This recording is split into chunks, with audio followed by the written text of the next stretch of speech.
अच्छा जी, अगर आपको याद हो तो हमने जब क्लास के अंदर मतलब जब कॉलेजेस ऑन थे, क्लासेस ऑन थी, तो हमने जो आखिरी क्लास ली थी तो उसमें आपके साथ मैंने इंट्रोडक्शन किया था कि टपोलॉजी क्या है, उसकी फॉर्मल डेफिनेशन, उसकी इनफॉर्मल डेफिनेशन। ठीक है। जो बुकिश डेफिनेशन आपको मैंने करके दी थी तो उसमें मैंने कहा था कि यार, अगर आपके पास एक्स एक नॉन एम्प्टी सेट है और टा आपके पास एक कलेक्शन है कि जिसमें एक्स के सबसेट्स पड़े हुए हैं, तो हम कहते हैं कि ये टा एक्स के ऊपर एक टपोलॉजी बनाएगी अगर कि ये टपोलॉजी की तीन कंडीशंस को क्या कर जाती है, ओबे कर जाती है। ठीक है। जिसमें से मैंने आपसे कहा था कि पहली कंडीशन ये है कि अगर आप कोई से दो टा के मेंबर या सारे मेंबर उठा लें, उनका यूनियन लें, तो वो भी आपके पास किस में होना चाहिए, टा में होना चाहिए। सेकंड कंडीशन ये थी कि अगर आप कोई से दो या finite member of element of टा का अगर आप इंटरसेक्शन लें तो वो भी किस में होना चाहिए, टा में होना चाहिए। और थर्ड कंडीशन ये थी कि एम्प्टी सेट और जो ग्राउंड सेट था एक्स, वो भी आपके पास किस में होना चाहिए था, टा में होना चाहिए था। ये अगर आपको याद हो तो मैंने आपको वाइट बोर्ड पे लिख के भी बताया था कि पहली कंडीशन आपके पास ये है कि the union of any number of members of tau belongs to टा।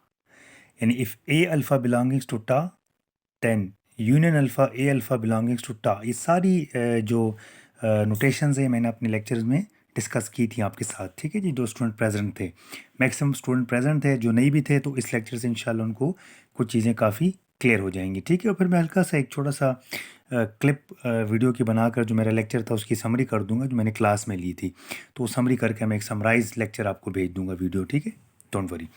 सेकंड कंडीशन आपके पास ये थी कि अगर आपके पास ए अल्फ़ा बिलोंग करता है किससे, टा से, तो intersection A alpha alpha runs from one up to N, ये भी बिलोंग करता है किससे, टा से।